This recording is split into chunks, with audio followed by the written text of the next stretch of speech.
Thanks very much, Jen. I appreciate it. I'm just going to share my screen here.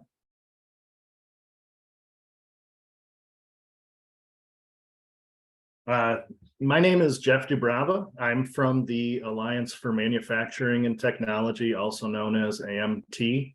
We are one of the 10 regional MEP centers within New York State, and we are responsible for covering the 8 counties of the Southern Tier, New York.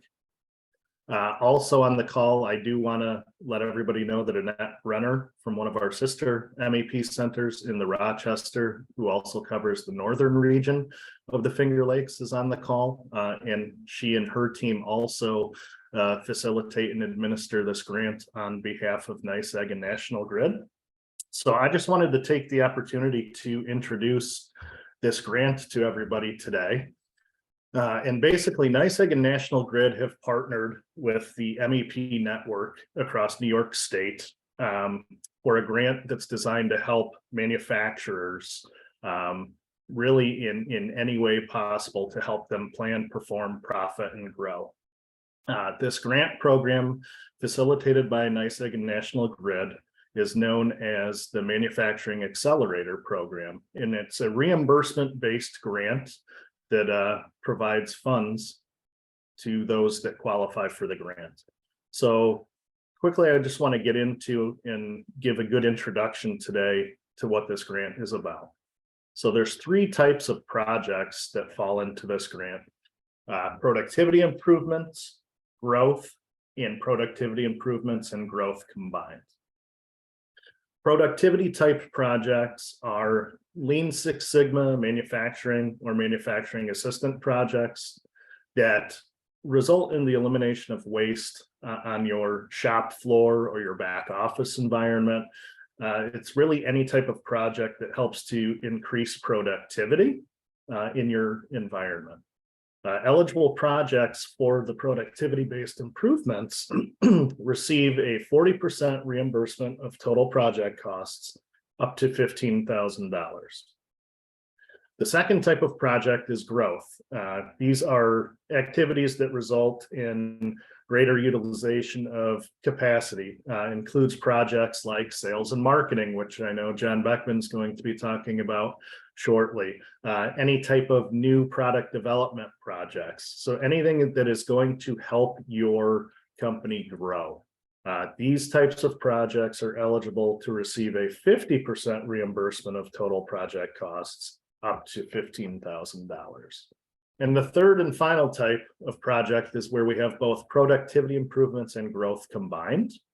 So basically, if your company is working on a project or multiple projects that's going to increase capacity or help you grow in these combined ways, you're eligible for a 60% reimbursement of total costs up to $40,000. Companies that are eligible for the project have to have a manufacturing NAICS code that starts with a 31, 32, or 33. We know that all wineries, distilleries, breweries do fall under these particular NAICS codes, so would not be an issue. And then the other eligibility requirement is that you've got to be a National Grid or NYSEG client, specifically on the electric side. So we would need to have a copy of your electric bill. And lastly, I just wanted to show this slide. I'm not going to talk through all of this, but just this gives you an idea of all the potential types of projects that fall under the grant.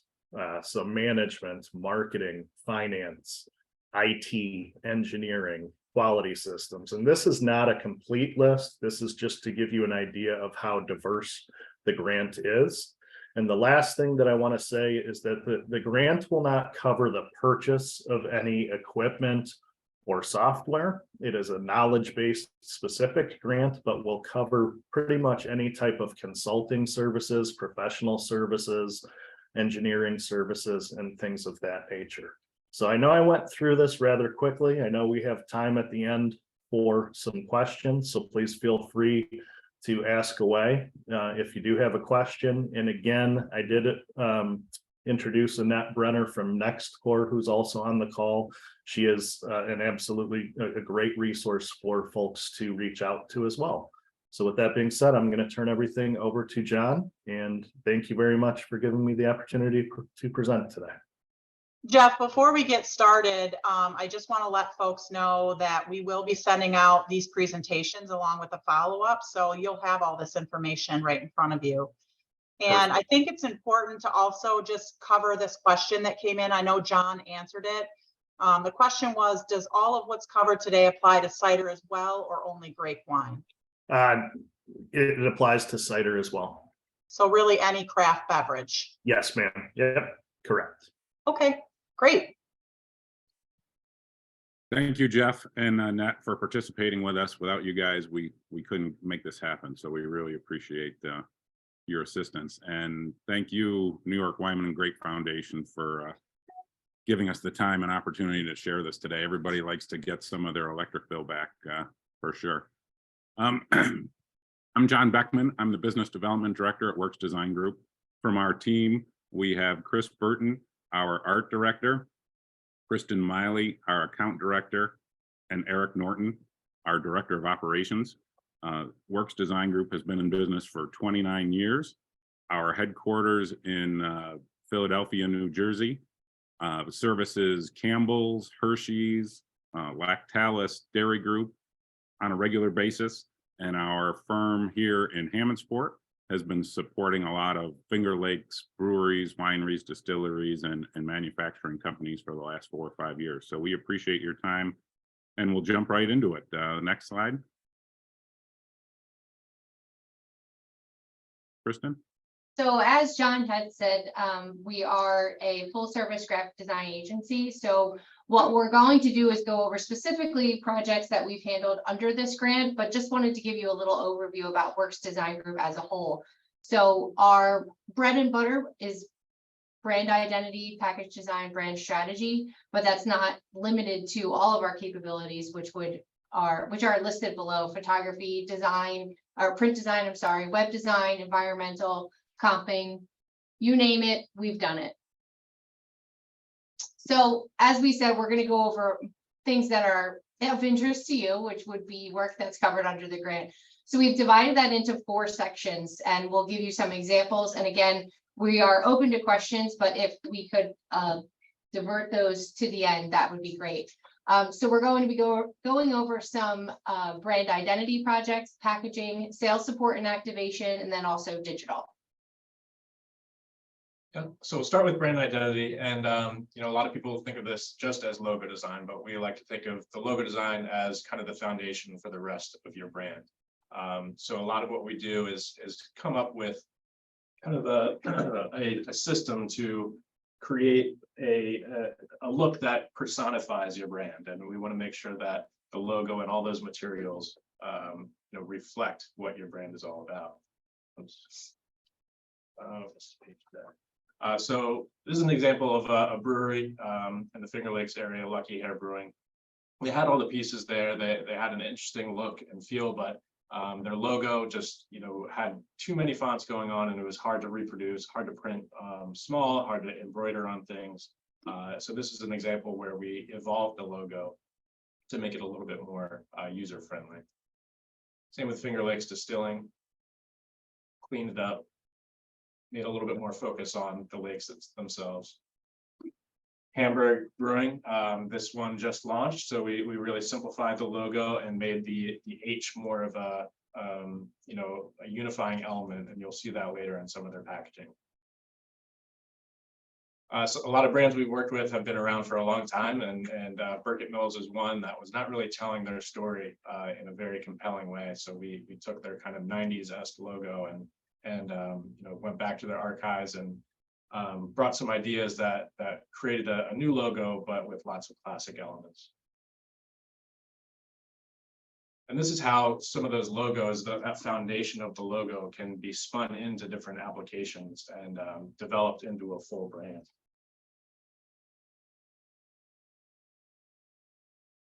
Within the brands that we work with, we try to always submit at the end of any project brand guidelines. So, you know, if we create these logos, these supporting elements, we give our client, you know, a full guide for how they can move this brand forward in the future, whether it be packaging or web design, any way that they can extend the brand.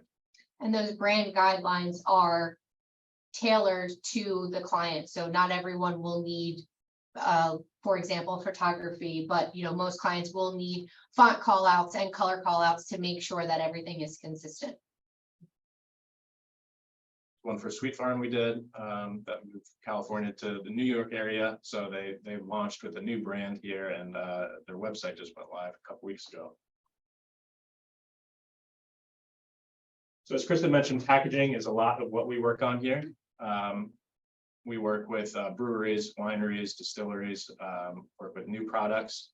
This was Finger Lakes Distilling, and this product is launching shortly, their new well line. So creating the look and feel for their more approachable brand of whiskey, and spinning that out to several different varieties. And Chris, if you can go back to that slide. Brian McKenzie has been around for 15 years, and one of the more mature distillers across the Finger Lakes, are older, and his McKenzie whiskey line is going very well, and has a high demand for it. And he wanted to create this premium well line, but it needed to be arm's distance away from the McKenzie line, because it's being sold at a much lower price point. So the grant covered the development of obviously the Finger Lakes Distilling Corporation logo, as well as the innovation of the new line of offerings.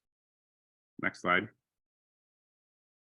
The Spiked Vine, well, this was a project we worked with Pleasant Valley Wine Company to compete in the Concord grape competition at Cornell, using 70% Concord grapes, and all the marketing, branding, and product development could be covered by the grant.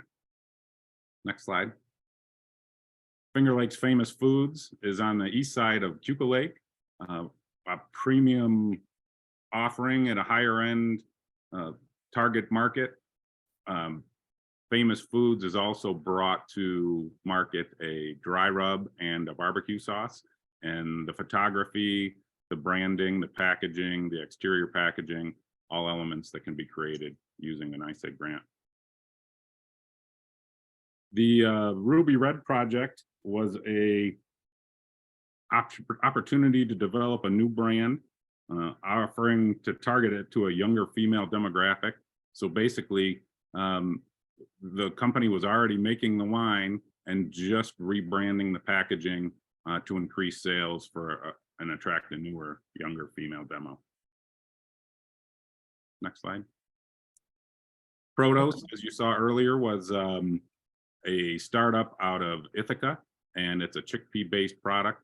And the grant covers everything from design all the way to the creation of the final mechanicals and delivering the files for production to the printer. Next slide. Sorry. Chris, I believe. Yep, and so we also work on packaging refreshes. So not just new products, but products that have been around that just need a little, shot in the arm. So Pleasant Valley Winery had their rosé line, but they wanted to reach a new audience. And this particular wine had a problem because they could only find green bottles at the time. So we used that to our advantage and did a full shrink wrap of this bottle to create this really elegant looking illustration that can wrap around the whole bottle.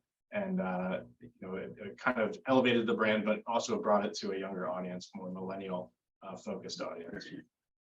Plus, since it was a full shrink wrap, it works really well in the ice buckets. You don't have to worry about the label. True. So with any of our projects, we try to produce a range of concepts. So we want to try and make sure that we're hitting on all the project scope points, but also giving our clients a good range to be able to choose from. We also work, not just primary packaging, but secondary packaging. So we want to make sure that we consider things like corrugate and, whether we can use 1 or 2 colors.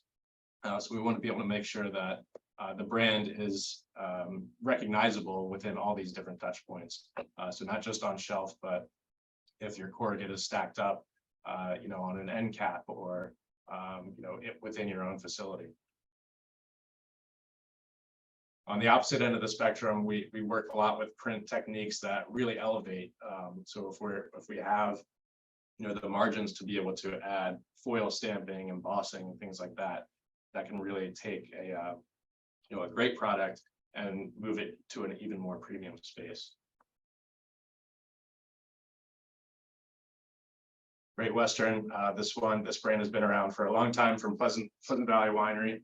So this one was just a recent rebrand or relaunch of the Great Western labels, and we did, their full flagship line of champagnes here, and these were a few of our concepts from earlier phases. Hamburg we mentioned earlier, so this was their existing packaging on the left with their existing logo, and after we developed their new logo, we extended that into their full labeling system that you can see spins out into all their flagship offerings. Portfolio streamlining, we've mentioned Great Western a few times, so this is a look at their flagships in the extra dry brut, sparkling Burgundy and Spumante, and then that kind of special edition rosé there you can see. So we try to consider how you can build your brand with your flagship offerings while still being able to offer more unique products like the rosé.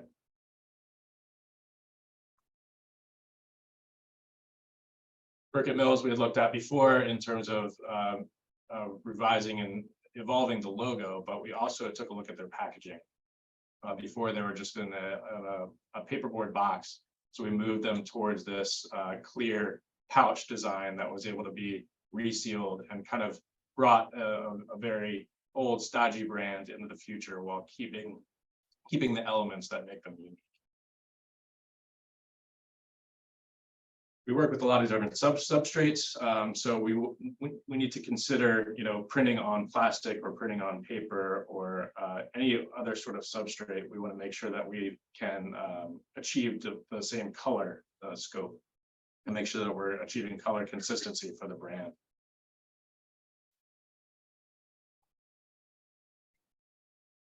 So we talked a lot about logos and packaging, but now how does all of that come together? So obviously we have seen how they can look on shelf, but we also want to understand how we can help in terms of communication. So your sales materials, your advertising, point of sale.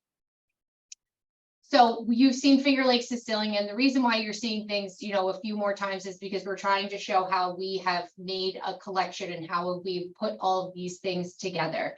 So again, some projects don't require a logo redesign. Some projects only need sales materials and things like that.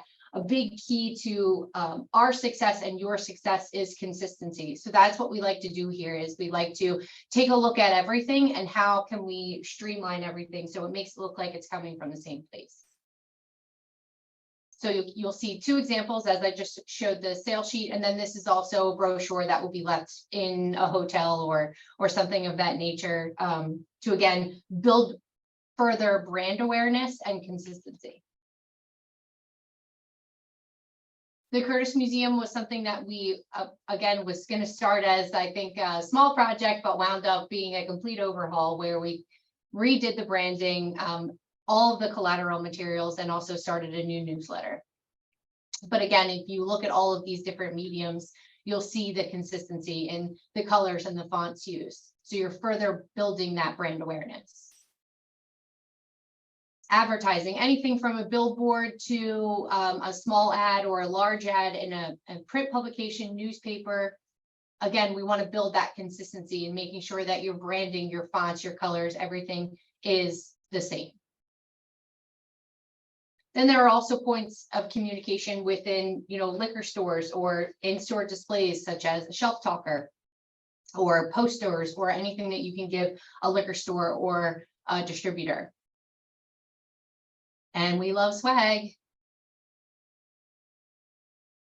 Other points that we also touch, again, another example for Finger Lakes Distilling to show you how it all comes together are actual displays. So these are displays that we went through, met with several teams to have these created for the Finger Lakes Distilling team to have at their location and possibly give away to, you know, their top distributors or stores in the area. Lakewood, we worked with them because we thought that, or they told us, you know, how often do you see sparkling white wine on tap? So we wanted to make sure that that tap handle stood out from all of the other beer handles and anything else that was in a restaurant.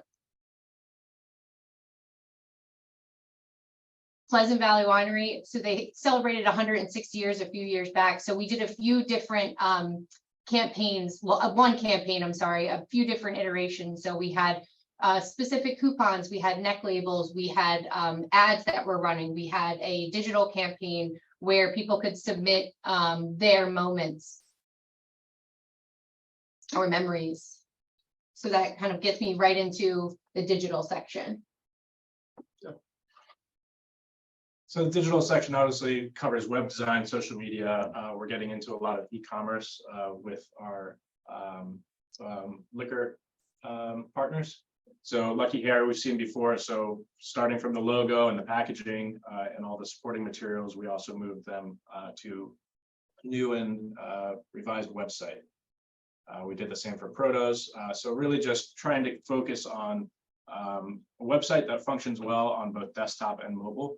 A lot of people are only looking at websites on their phone now, so we try to take a mobile first approach. Sweet Farm, I had mentioned, launched in the last couple of weeks, and this was you know, an existing website that we used their existing back end system for, but really reskinned the entire front end and made a lot of tweaks to the back end. This is the mobile version. We work with a lot of assets to be able to you know, make sure there's consistency across platforms. So creating specific sized assets for Facebook, for Instagram, LinkedIn, email, so you can have a very consistent look across all these platforms. Instagram in particular, we try to create very unique assets for our clients. So this is one that we extended for a Great Western and Pleasant Valley Wine Company, and really playing up the idea of the location, like you see the gates down below and in the middle, and you know, just the feeling of champagne and the celebration around it. We work on a lot of photography as well. So a lot of our clients, you know, start with very little assets in terms of photography, but we do product photography and location photography, as well as some drone photography as well. This doesn't seem to want to be moving, but this is a video. And that's, so again, that's creating a library for you. So if we are taking photos, that's something that you can use again on digital, on website, once we take them, and you guys own them, so you can use them, you know, however you find most appropriate. And lastly, we're seeing a lot of e-commerce in the alcohol world right now. Food and beverage has been in this a lot. Obviously, you're seeing a lot of food on Amazon, and they really take advantage of these little thumbnails to get more of their messaging across and what their product is all about. So now that we're seeing a lot more online sales of alcohol, I think there's a lot of opportunity there to be able to really tell the story of a product and a brand, so that a consumer, even if they're not familiar with your particular brand, they can learn about it within that site. Could also be extended to pairings, to Yeah. you know, certain claims or tasting notes, because again, online shopping is easy for some realms, but not all, especially if you're going to try something new. So taking these images to your advantage. So that is what we have, and just kind of an overview of what we've done that is covered within that grant, and I'll pass it back to John. Thank you guys very much. obviously that's a 60 slide deck going at a high rate of speed. So Jen promised that she will share this with everybody that's participating. Just as a recap, because I saw a question there about the finances. In the growth category, if you had a project that was valued at $30,000 worth of deliverables, the grant administrator will charge somewhere between 5 and 10% on top of that. So let's say $33,000 total for a project. Once the deliverables are met and you're happy with everything that you've received, we close the project, and 6 to 8 weeks later, NYSEG will return a check to you for $15,000. So the same if it's a $20,000 project, the total cost would be $22K, and you would get a check back for $10,000, and so on with smaller projects. So everything you've seen is covered under that marketing bucket, and Works Design Group has been qualified to help support organizations in that marketing bucket. There's a ton of additional value in the manufacturing and engineering side, quality, maintenance, management systems, finance, IT. So it's not just for marketing. There's a ton of assistance there, and is a great opportunity. So can I open it up for questions? Just to piggyback off what you said, John, I also wanted to reiterate, if this wasn't clear, it isn't necessarily everything that we talked about. You don't have to do all of them. There can be, you can pick and choose as far as what works best for you. So say if you only need sales support, or if you only need digital assets, those types of things can be done on their own. You don't need to have, a logo refresh or brand redesign, depending on what you actually need. You can custom fit it to you. One other thing I'd like to mention about the grant as well, there's no limit on number of grants that you can have. So we've worked with John and team at Works Design Group and have had several phases of projects as well. So the only caveat is you can only have one active grant at a time. But as soon as we close out one grant, you're now eligible to apply for a second grant. So just for everybody's awareness, you can go back to the well for water as many times as you want. So that's a great opportunity as well. That's because they charge you monthly for your electric. So it is a good opportunity. And from Annette oversees the northern Finger Lakes region around Rochester. And RG&E customers also qualify. So National Grid, RG&E, and NYSEG. So. Great. Just a few questions, some of which Jeff has already answered, but I do want to just go over in case anyone didn't see. Do these have to be new projects, or would work with a PR agency qualify for marketing?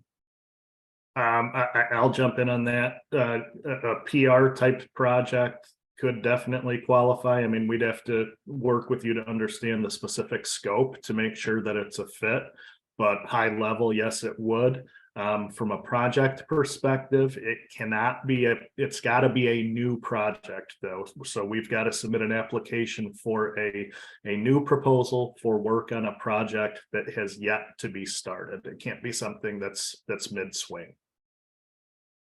Great. Someone asked, are these improvement and growth grants specifically for existing established businesses, or are new startups eligible? Startups are eligible as well. We work with startups just as often as we work with established businesses. So again, the two key criteria for qualifying for the grant is you've got to have a manufacturing NAICS code, and that's something that the MEP network can actually help you obtain if needed. And you've got to be a NYSEG, National Grid, or RG&E electric customer. Great. And Colleen asked a great question. Can you submit multiple smaller projects to get up to the max grant coverage? You can have multiple projects tied to an individual grant. So the answer is yes. And then I'm not exactly sure what Nikki might be asking. Hopefully you can decipher this. We just did a logo and label rebrand, still finalizing details. Would that qualify? That type of project would definitely qualify. Again, it's got to be something that has yet to be started from a work standpoint. So it would have to be a brand new project where no work has been done yet. But if you're in the stages of scoping a project, now would be the time to get involved with us. Yes. And also, if people have already gotten, you know, they've already been through, like, say, a phase 1 of their logo rebrand, but then there's a second phase, you know, where they want to promote their brand. If that's new, that would qualify as well, right? Yes, it would. Okay, great. And then I do have one other question for you. We have folks on from the Long Island, Lake Erie, and Hudson Valley areas. Are you able to put us in touch with the folks from those areas who administer the grant? Absolutely. Yeah, we can definitely put you in touch with the MEP centers that cover those areas and locations. Not a problem. Feel free to reach out. I know you'll have my contact info. Okay, great. Jen, I wanted to mention that if the label requirements change for the European Union in the future for exporting, adjusting those labels would count under the project. And if the United States or New York State changes those rules where ingredients need to be outlined on the label or the package, that would also qualify. And I think both those projects are either in process or potential for the next couple of years. So you'd have to go back and adjust every bottle you have if you're exporting, or if the states or New York or feds change those rules as well. So those are included. Great. Any other questions?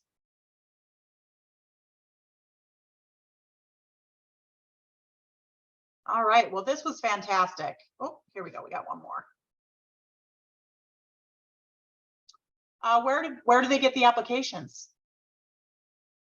So you would work directly with the MEP center for your region. So if you're within the 8 counties of the southern tier of New York, you would be working directly with myself, and we would work with you on the application process. Everything starts with a proposal from the company that you're working with to provide those services. So John and I, for example, work hand in hand with any projects that Works Design Group is working on, and we get together as the project is being scoped out and an initial proposal is being put together, and then we facilitate the process from there. From an application perspective, just briefly, for those that may not be too familiar with grants, the process for this grant application is really very simple, minimal paperwork, and we will work with you to complete most of that and make it so probably take about 20 minutes of your time to actually complete the application process. So pretty smooth process. We're very easy to work with, as are all of the other MEP centers, but everything starts with working through the MEP centers on the proposal and application process. Great, Michael. I will get that contact to you for that. Is it MAP Center or MEP? It stands for Manufacturing Extension Partnership. Okay, great. So Michael, I'll get that contact for you, and I'm hoping we can get Jeffrey, I'm hoping we can get the contacts for all of our New York wineries so that I can put that together and send that out when. Yeah, I can. Out. I will get you a listing of all the regional centers and the main points of contacts. That's not a problem. Great. Colleen has another good question. What is the timeline from submitting the project proposal application to when you can start the work? Yep, great question. So the application, once submitted, typically takes 4 to 6 weeks to receive approval from NYSEG and National Grid. There's not what I would call a set time frame. We've seen some approved in as short a time as a week, but sometimes they do take up to 6 weeks. It depends on, it's kind of a first come, first serve, how many applications are hitting the folks at NYSEG. Also, depending on what MEP center that you're working with, we have some different criteria. So we actually allow projects that we work on to begin prior to the application being approved, as long as the client is willing to bear the full burden of the project costs if for some reason the grant doesn't get approved. And the big side note there is we've never not had a grant get approved. So I know that was kind of long-winded, but there's ways that we can work with you. I know Annette and her team do something similar, but it's specific to the MEP center and what their process is. But at max 4 to 6 weeks to receive actual approval from NYSEG or National Grid.